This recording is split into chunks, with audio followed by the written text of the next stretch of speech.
Have you heard? KushCon is headed to Tampa this August 6th and 7th. Network with more than 7,500 hemp and cannabis professionals, sample products from more than 300 brands, and take in over 70 educational sessions.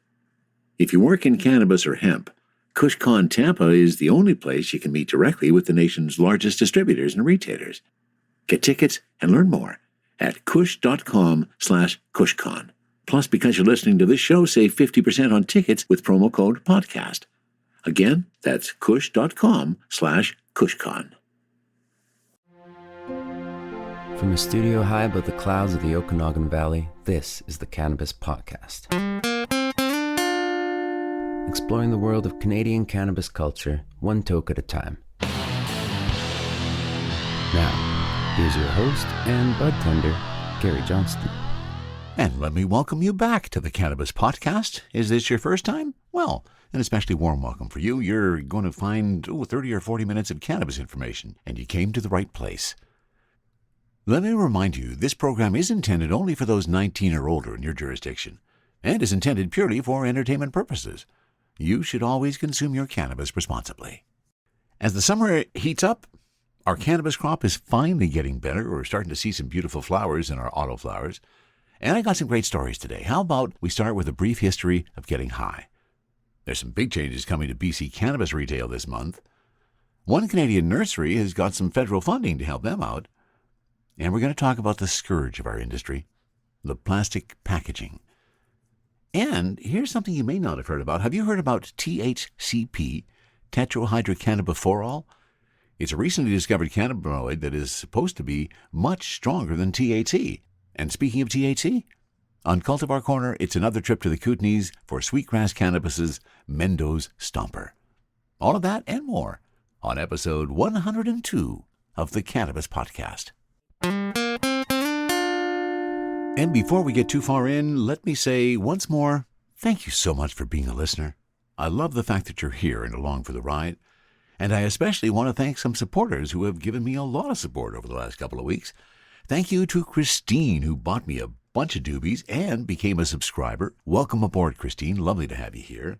Lindy bought me some doobies as well. She bought me 5 doobies, actually. Thank you so much, Lindy. Nice to have you along for the ride. And Rob, Rob, he has been a supporter since way back, I think almost as soon as the podcast began.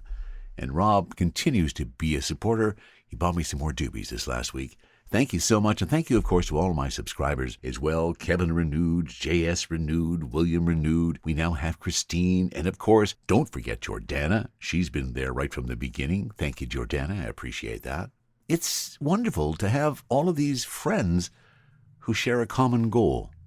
Or a common desire, I guess, and that is to see cannabis become more of a presence in our world and lose some of that darn stigma that still exists. So thank you for being here, and thank you for supporting me along this journey. From the cannabis-infused studio in the clouds, this is the Cannabis Podcast. And speaking of cannabis infusion, as we often do, the inspiration for the episode today is Palmetto Platinum Cookies. A nice little sativa at about 25% THC. Perhaps it'll come up on Cultivar Corner at some point. But that's what got me going today. And let's start with a story from High Times. A brief history of getting high. Several ancient societies burned hemp during funeral ceremonies. What better way to part with the dead than by getting elevated? Nowadays, people tend to associate the cannabis plant with Mexico, and for good reason. For decades, narcos smuggled their harvest into the United States and Europe. Along with California, Mexico is known to produce some of the finest cannabis in the world. Much of Mexico have climates that are perfect for cultivating cannabis. Year-round temperatures ranging between 70 and 85 degrees Fahrenheit with cool, long nights and low humidity. But long before cannabis was introduced to and became synonymous with the New World, it was being cultivated in the lands of Central Asia. Initially, though, the cannabis or hemp plant was grown not for its leaves but for its stems, which could be processed into a strong and durable rope. Excavations reveal that humans have been using hemp rope since the Neolithic age. The earliest evidence for burning cannabis, meanwhile, dates back to 3500 BC and is attributed to the Kurgans of modern-day Romania. This Proto-Indo-European tribe probably burned the plant as part of their rituals and ceremonies, a practice that spread eastward as its practitioners migrated. Why the Kurgans burned cannabis is difficult to say. They may well have discovered the plant's psychoactive properties by accident, only to find that the smoke heightened their connection with all things spiritual. The earliest evidence for smoking cannabis comes from the Pamir Mountains in western China. There, in 2,500-year-old tombs, researchers discovered THC residue inside the burners of charred pipes that were probably used for funerary rites. Similar pipes, dated to the 12th century BC, were later found in Ethiopia, left there by separate culture. These devices, compared to pyres, would have yielded a much stronger high. Given their placement inside a crypt, however, it's safe to say they were used only ceremonially, not recreationally. Romans, too, consumed cannabis for their own pleasure, but not in the way you might expect. Like many societies of classical antiquity, they harvested the plant for its seeds rather than its leaves, which were discarded as a waste product. When grounded, the seeds were used in medicine. When fried, they were served up as delicacies during lavish dinner parties. Roman chefs mentioned cannabis seeds in the same breath as caviar and cakes. Galen, the famous Roman physician, wrote that they were consumed to stimulate an appetite for drinking. Nowadays, it's the seeds, not the leaves, that are considered useless. However, the Romans believed they too had some intoxicating properties. Galen adds that when consumed in large amounts, the seeds would send people into a warm and toxic vapor. Cannabis was so widely consumed in classical antiquity that people raised the same questions and concerns we're debating today. The Greek physician Pedanius, for instance, wrote that the plant's spherical seeds, when eaten in excess, diminish sexual potency. Modern-day cannabis users are all too aware of the connection even if they don't eat seeds. As stated by Healthline, cannabis is often associated with side effects that may affect sexual health, including erectile dysfunction. Similar to some psychedelics, the general sense of euphoria generated by cannabis may counteract or override the reception of sexual stimuli. Let's skip forward a bit. Recreational smoking became especially popular after the 9th century A.D. In the Middle East and Western Asia, the followers of Islam took up the habit for the simple but somewhat amusing reason that their holy scripture, the Quran, forbade the consumption of alcohol and various other intoxicating substances. Fortunately for Muslim stoners, the Quran did not say anything about weed. Of course, they smoked not just any weed, but hashish. Skipping forward again, this time to the 16th century, the century that cannabis arrived in the New World, and for the sole purpose of making rope, no less.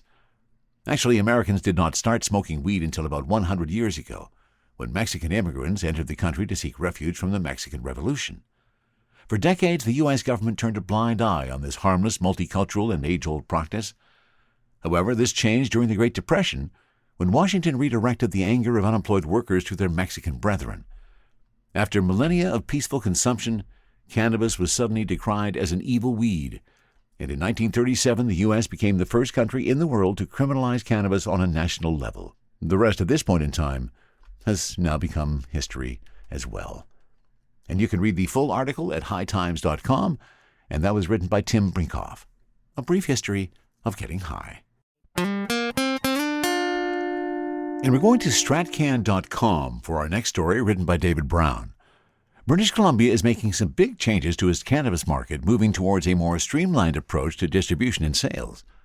The changes, announced over the past few weeks, will allow producers to ship products directly to BC retailers, and will allow retailers to deliver those products directly to consumers. The latter change came into force on the day it was announced, July 8th, while the former will become a reality for producers and retailers on August 15th.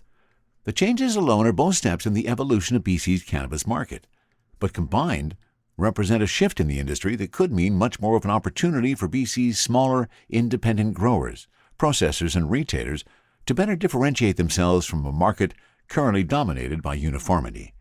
With producers able to begin sending certain BC-made cannabis products directly to BC retailers, it could help more small-batch niche cannabis products make it to retailer shelves, rather than getting lost in a sea of products. Cassandra Wardrop, the general manager of Flora Cannabis with 6 locations in BC, says she and her team are excited by both direct delivery from producers, as well as the chance to deliver their own products to their customers with a third-party delivery service. "I think this is amazing. We're really excited," says Wardrop. "Those are conversations that we've been having for a while, so we've been strengthening those relationships with producers for some time now. I think this is an amazing opportunity for BC Bud to shine once again by being able to source closer to the farm and having regions provide cannabis that's grown in the region. And I think anything that reduces some of those hurdles of dealing with government wholesalers is a positive thing for retailers and for producers. Janine Davis, though, at Joint Ventures Craft Cannabis and Salmon Arm, which handles distribution for many of BC's smaller producers, says the extra logistical steps for processors like JVCC and their partners could be a challenge. In addition to having to take on all the distribution logistics, including handling product returns and recalls, Davis is also concerned that the BCLDB will still take a 15% markup, despite no longer having to handle or store the product. Honestly, I want to be positive, but I can't really see the benefit to our supply chain being tremendous. But the program could still evolve, and we're going to put our best foot forward, and we're certainly going to try and figure out what this could look like and how we can do, or what kind of new and exciting formats we can create for the market that the BCLDB might have previously declined submissions for. Dan Sutton, the CEO of Tantalus Labs in Maple Ridge, says he shares some of Davis's concerns when it comes to the extra logistics required. While he can see the value in direct delivery for some small batch products to a limited number of stores, the ease of dealing with a single distributor will likely make more sense for around 95% of Tantalus sales into BC. Direct delivery is interesting, says Sutton. I think it's super interesting for craft. One downside that I see that I don't see a lot of people talking about is this is pretty complex. Tantalus has relationships that we run through a software platform for 2,000 stores across the country. That's a lot to maintain. We need a healthy sales team. So if a craft grower is going from one buyer like the LDB to many, let's say 20 local stores, that's a lot of orders to manage and a lot of logistical complexity. There will be a learning curve. Although Sutton says he doesn't see Tantalus, which is currently around 75,000 square foot, focusing much on direct delivery, he says he could see the value for smaller runs or test runs of new crops if they could be sold directly to just a few stores. Back at Flora, Cassandra Wardrop says she was surprised by BC's announcement of allowing retailers to utilize third-party delivery and mail order. While BC previously allowed retailers to deliver using their own vehicle and staff, Flora opted out because of the added costs. Now, with the ability to outsource those services, she says she plans to start offering delivery to their consumers in the coming weeks. This was sprung on us. I felt it definitely wasn't expected, but we were excited to see it. Being able to use a third-party system is pretty huge for us. It's definitely difficult for companies to extend the labor to support a delivery program when the vehicle has to be owned and leased by the owners of the license and is just an extensive undertaking. Natasha Ray, spokesperson for Sky Cannabis in West Kelowna, says they're still looking at mail order and at third-party delivery. With this change in the BC cannabis retail policy, we're excited to see how delivery could be a part of our operations. We also hope that the province continues to listen to the needs of provincial retailers and amends other policies to help our sector continue to thrive.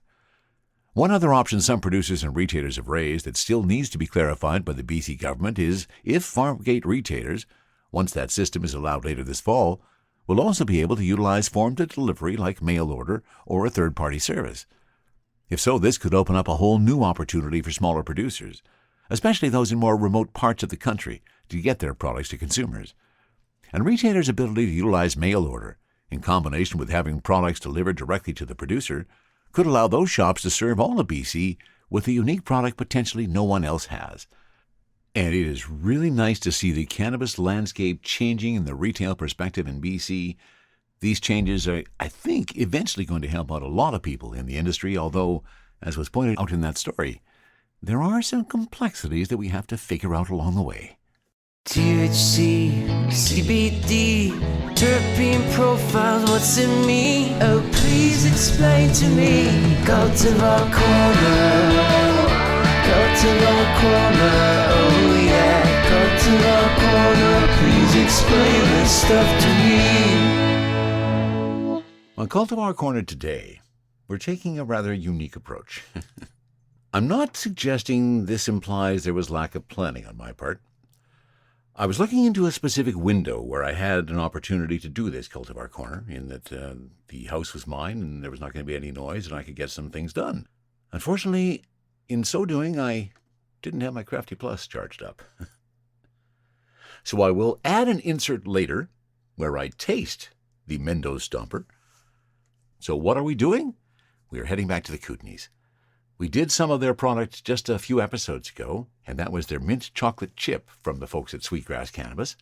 Today, we're doing Mendoz Stomper, another hybrid. They say the THC is going to be somewhere in that 26 to 29% range, and my THC is sitting at 26.0%, so smack dab in that range. Actually, I guess right at the front of that range. The eighth was 3 pretty big buds. Really nice looking buds. Really love the trim on them. Hardly any sugar leaves visible. And the aroma when you open this sucker, 3.35% terpenes. Oh, and what an amazing amount of smell when you pop that bag. The light buds of Mendoz Stomper are light green with pastel accents punctuated with ochre pistils. Well, I think it's time we pull out the jeweler's loop and let's see if we can see some of that magic. Now, ochre, I guess, is kind of green, isn't it? I think that's what the color of ochre is. My new jeweler's loop, let's take a peek. Oh, my goodness. I just love diving right in there and seeing all those frosty trichomes. Let me see those ochre. Yeah, okay, there's some of those ochre pistils. Wow. This is just so frosty. I love the looks of it. So each nug is packed with an overpowering sweet to floral aroma that leans towards its Mendoz lineage. Expect to encounter a robust and zesty nose of musk and gassy chemical-like fuel. Oh, there is a lot of gas in that one. And yet, that gas on top of it, there's those sweet and floral notes. Is that farnesene? Is that the magical one that's bringing all those delightful aromas there? It has a sharp, sweet, and sour note that points to an intermingling of berry hints and citrus rind. The taste to smell transition is spot on with this one, and the effects are quick to take hold. Oh, the smell to taste transition, well, let's give that a try. The other thing I really noticed about this is they're very sticky. Once you get that bud broken up, it sticks to your finger really well, and you can pull that up. I always like sticky weed. Of course, I generally just like weed, don't I?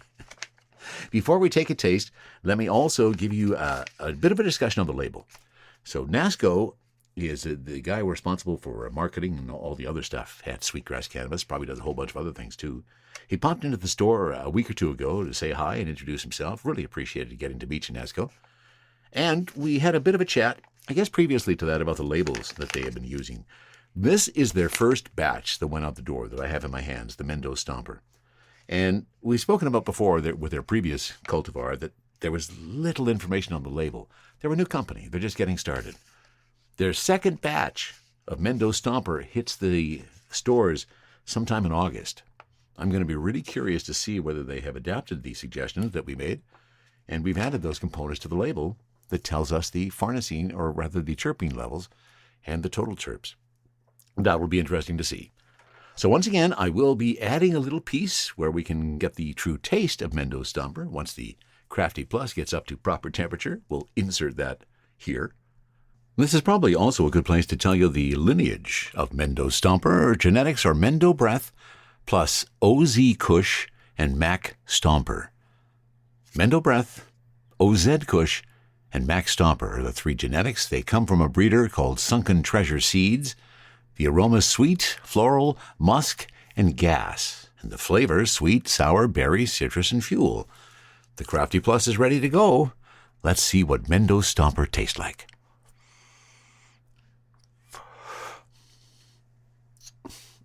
Oh, what a difference. Those sweet floral notes just come roaring through. Definitely some muskiness.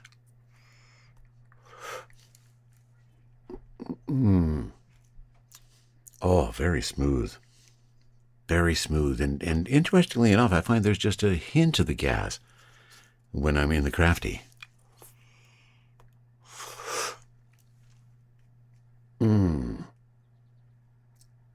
But definitely I'm getting those effects that they're talking about. Very relaxed, calming. I'm feeling very creative right now, actually, even though that pause may not have indicated that. That just indicates that that's a bit of the calming nature. Definitely happy and euphoric. And it was worth the wait. to have a taste of Mendoz Stomper in the Crafty Plus. There is no question that it is just such a different experience when you can taste the weed rather than just smoke it. So it was worth the wait. Now, back to the joint experience. Let's take a look at the joint.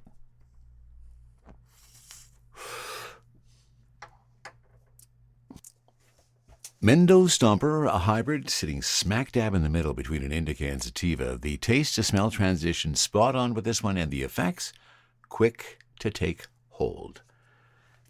And we're testing that out with the joint. Now, what effects are we looking for? How about relaxing, calming, creative, happy, euphoric? Is it possible to have all 5 of those in one particular instance? Now, as is typical fashion for me with the joint, I'm not getting a lot of taste notes. Really interesting to see the comparison with the Crafty Plus as I add that in. But very, very smooth. I'm not feeling any harshness in my throat as I bring that in. The ash is coming off nice and white, drops off really easily. So a very smooth smoke, and the effects, there is that happy euphoria coming up to my happy eyes. Not real deep, but enough to know that they're there, and kind of right where I want to be today. Why this one appealed to me, being that smack dab in the middle indica and sativa hybrid, where I'm going to get some of those sativa euphoric and happy notes, and then it's going to move into some relaxing and calming nature as I get into some other things today. I've been really impressed with the work that the folks at Sweetgrass Cannabis and the Kootenays have been doing.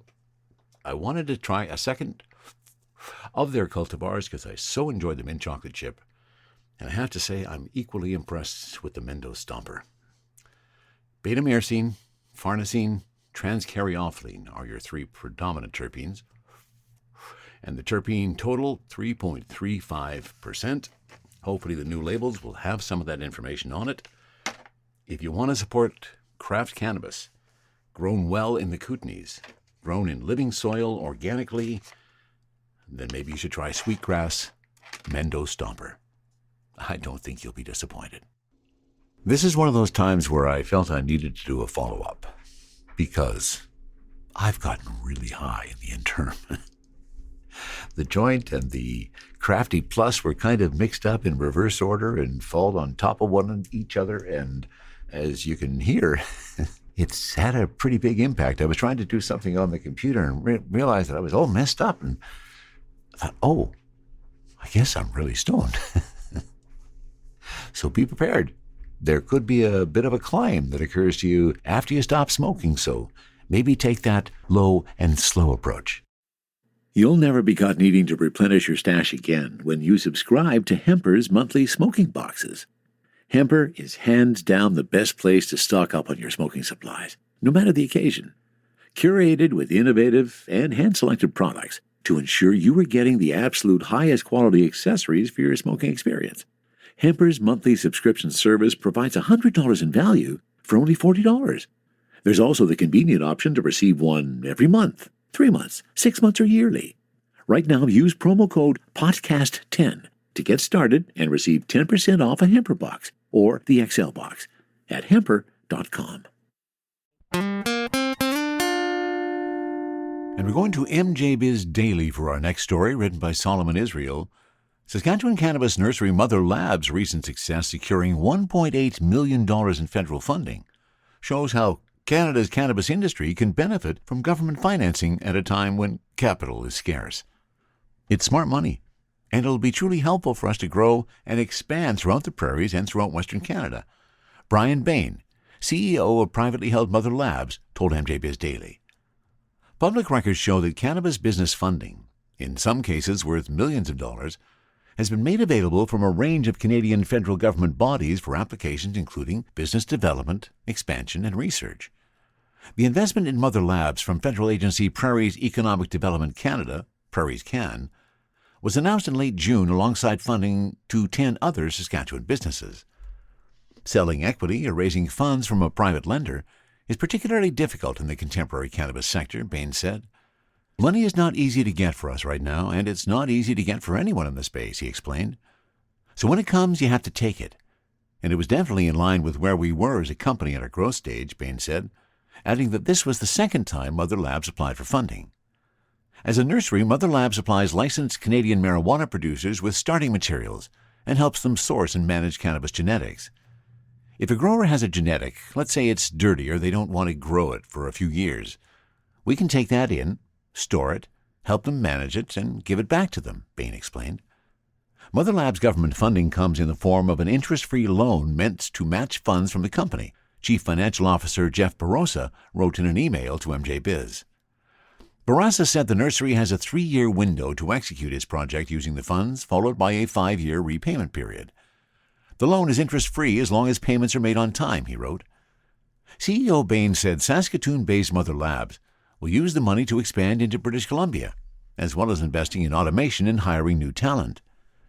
He described the application process as quite arduous, particularly in the fast-changing cannabis space. They need detail in terms of where the capital is being utilized, what the plan is, how it benefits the province, how many hires it will involve. There's a lot of information, a lot of due diligence we have to go through to really be able to accurately predict the future. Nevertheless, Bain believes the funding application process was roughly as much work as applying for funding from a bank, and he noted that a bank might be a little less risk-tolerant. This is definitely something to help emerging businesses, he said, adding that banks typically want a sure bet. Prairies Can is one of 7 regional development agencies that fall under the portfolio of Canada's Federal Innovation, Science and Economic Development Ministry. Other ISED regional development agencies have funded cannabis business initiatives as well. A spokesperson for the Atlantic Canada Opportunities Agency, another regional development group, said applications for funding are judged based on criteria including compliance, economic benefit, and agency priorities. Agencies also evaluate potential recipients' technical and financial management capacities, as well as their ability to deliver the proposed project activities. The biggest Canadian government contribution to the cannabis industry listed on the Open Government portal is nearly $5.4 million from Prairies Can to Alberta-based PBG Biopharma to increase manufacturing capacity, lasting from 2022 to 2025. A Prairies Can spokesperson recommended companies visit the agency's website to learn about the funding programs, as well as ISED's Business Benefits Finder to search for government support opportunities. So it's nice to see the federal government providing some funding for some of these cannabis companies to just make our industry a whole lot better. And it sounds like what they're doing with Mother Labs is going to help them penetrate into the BC market, and I see that as a good thing. Exploring the world of Canadian cannabis culture, one toke at a time. This is the Cannabis Podcast. And we are off to 420intel.com for our next story. Did you know that one of the most hyped up cannabinoids to hit the hemp market in recent years has been THCP, tetrahydrocannabidiol? Trust us when we say the hype around THCP is thoroughly warranted. This is potentially the most potent cannabinoid in all of the hemp plant, with a strength thought to be 33 times stronger than regular THC. Yes, 33 times stronger. However, because it's so new, there's still a lot to learn about it.